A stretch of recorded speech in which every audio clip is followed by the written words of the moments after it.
yang disuling pakai dari kita. Jadi pada ibu sekalian, orang haji walaupun di toiletnya antri satu pintu sampai 100 orang, itu nggak akan kekurangan kalau musim haji. Alhamdulillah sekarang ini semuanya, ini bendungan Subaidah ini di bawahnya.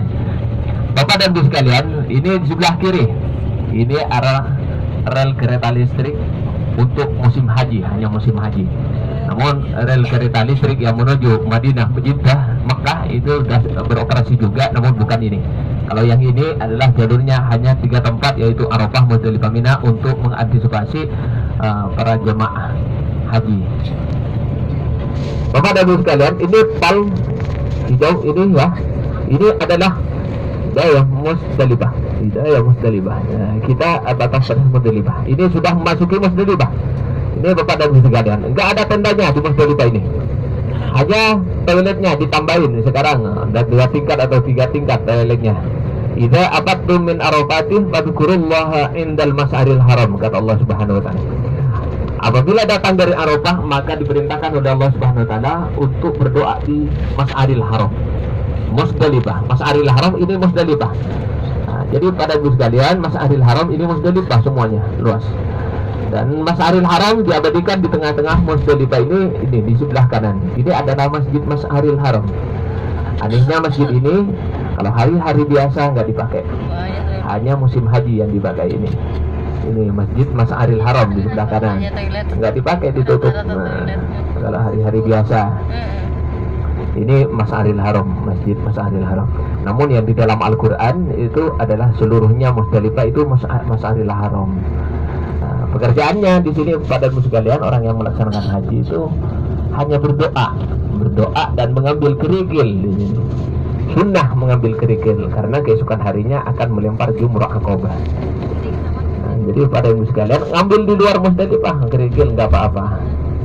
Nggak ada pekerjaan, hanya nginep, mabit istilahnya. Mabit itu artinya nginep. Mabit, nginep. Jadi pada ibu sekalian, di Muzdalifah ini nggak ada tenda-tendanya. Dan haji ini ada 2 macam. Yang pertama nafar sani, dan yang kedua nafar awal. Yang nafar sani yaitu ke Mina. Setelah dari Muzdalifah ini langsung ke Mina.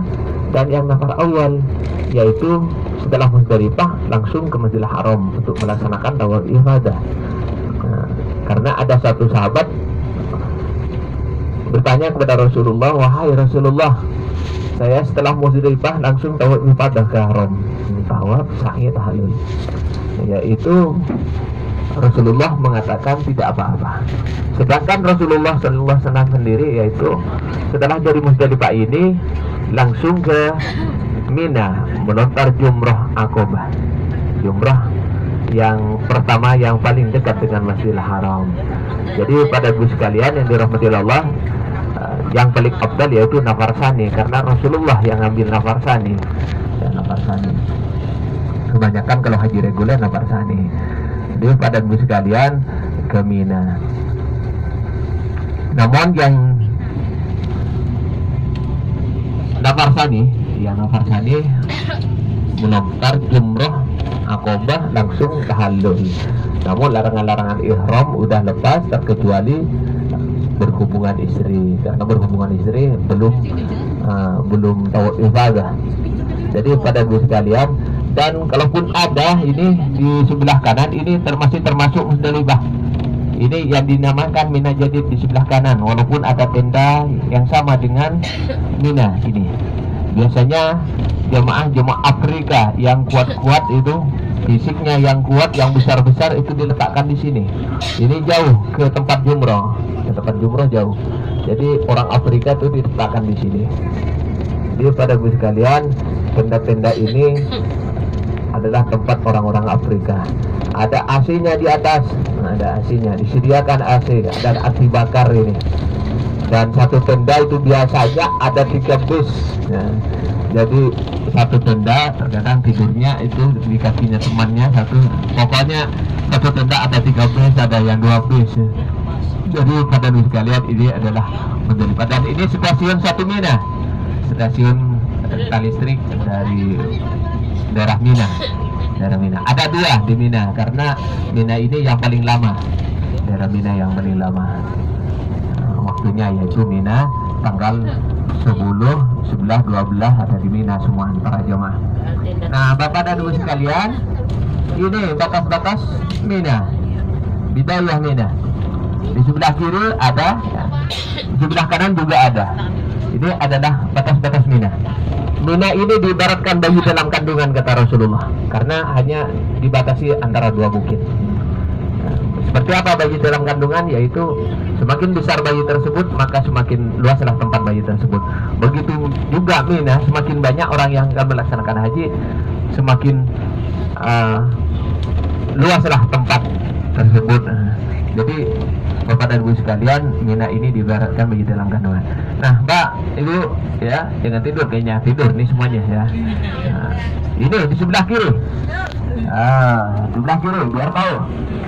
Sebelah kiri ada tugu kecil, ada lubangnya ini di dalam seperti kubah ini. Ini di pinggir gunung. Ini yang dinamakan Jabal Kurban. Ini Jabal Kurban, tahu ini? Sudah kelihatan? Belum. Ini. Yang seperti ada gubahnya kecil, bukan yang di atas itu istana, yang di bawah ini.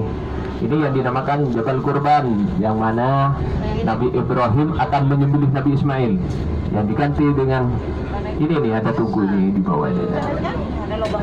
Ya, di kubahnya itu kan ada lubang kecil itu. Iya. Sudah ya, sudah kelihatan ya. Itu adalah Nabi Ibrahim akan menyembelih Nabi Ismail yang diganti dengan domba.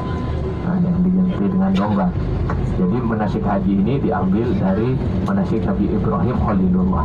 Kalau yang ini adalah istana raja, istana Malik Abdul Aziz dan Malik Fahad yang sudah meninggal dunia. Kalau ada tamu-tamu raja yang akan melaksanakan haji, itu diletakkan di sini, di istana ini.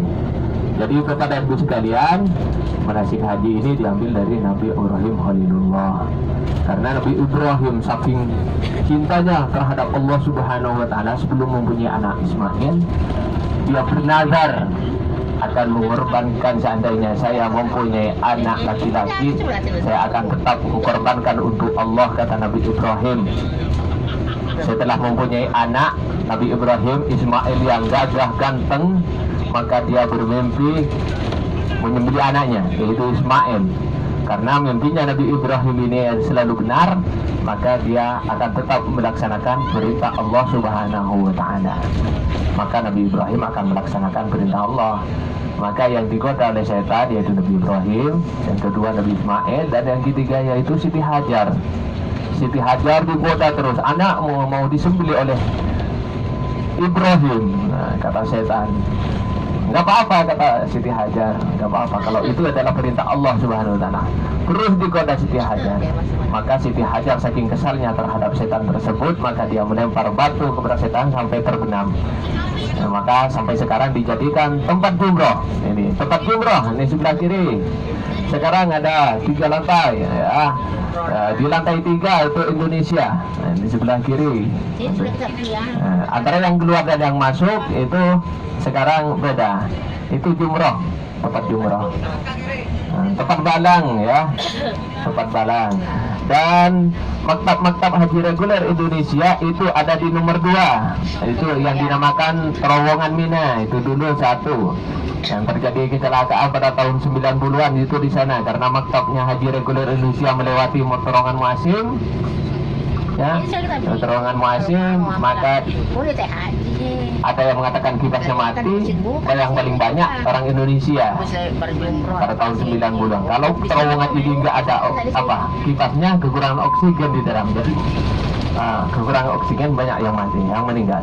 Kalaupun ada bendera-bendera Indonesia, ini Haji Plus di sini, Haji Plus banyak Indonesia. Di bawah-bawah ini maktab 15, 12 sampai maktab 111. Yang kemarin saya maktab 112 di bawahnya terowongan ini. Ada yang terowongan 115 di sini. Haji Plus ya, tempat Haji Plus di sini. Di terowongan ini 115 ini di sini. Semuanya ini semua. Jadi kalau Haji Plus itu paling ambil yang paling dekat dengan tempat jumroh. Namun setelah terowongan ini, Bapak dan Ibu sekalian, yaitu tempat haji, maktab haji Asia, termasuk Malaysia, Indonesia semuanya. Setelah terowongan ini, jadi lewatnya bukan lewat di sini kalau berjemaah, yaitu terowongan Muasim. Yang barusan terowongan Mina, terowongan Mina. Kalau terowongan ini nggak ada sejarahnya, ini baru.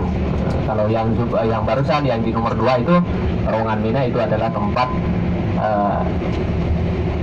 jalannya untuk haji reguler. Nah, Bapak dan Ibu sekalian, setelah terowongan ini di sebelah kanan ini Asia, tempat maktab haji Asia, termasuk Indonesia, Malaysia di sini. Nah, jadi pada Ibu sekalian di bawah ini yang paling bawah ada masjid, itu adalah tempat haji reguler Indonesia sebelah kanan. Nah, sebelah kanan itu tempat ada. Nah, di bawah ini tempat Asia, termasuk Indonesia, Malaysia, biasanya ada bendera. Terkadang Bapak dan Ibu sekalian, kalau haji reguler yang maktabnya atau hotelnya berada di dekat bin Daud di Aziziyah, itu biasanya kebanyakan langsung pulang ke hotelnya, nggak pulang ke maktabnya karena maktabnya jauh. Jauh kalau haji reguler. Jadi pada Ibu sekalian, setelah melontar untuk melaksanakan haji umroh, itu pulangnya banyak terowongan Muasim biasanya. Dekat-dekat tempat umroh itu jemaah haji reguler. Namun ada jalurnya juga. Jadi pada Ibu sekalian, haji itu pada tanggal 9 Dzulhijjah berada di Arafah.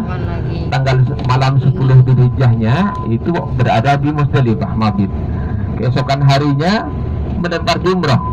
Keesokan harinya tanggal 11 menempar jumrah Aqabah, haji satu marmah.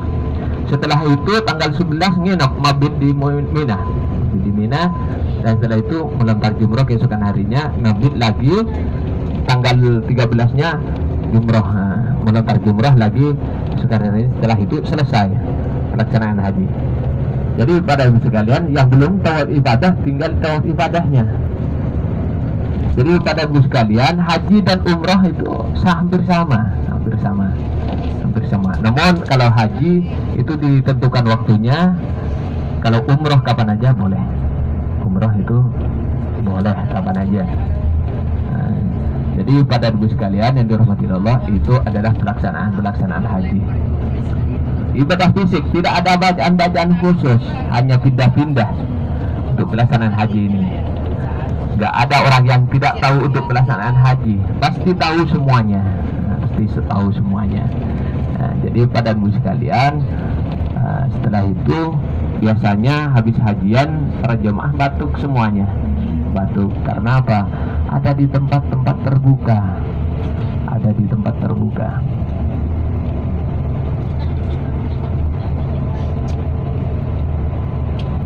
Tanaman subuh sekarang.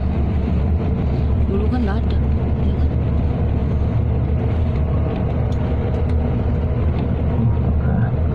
Jadi pada Ibu sekalian yang dirahmati Allah, itu adalah tempat-tempat manasik haji kita. Jadi dimulai Arafah, Musdalifah, Mina. Udah nggak ada pekerjaan lain. Yang paling ruwet jadi tanggal 9, 10, 11 udah nggak ada pekerjaan.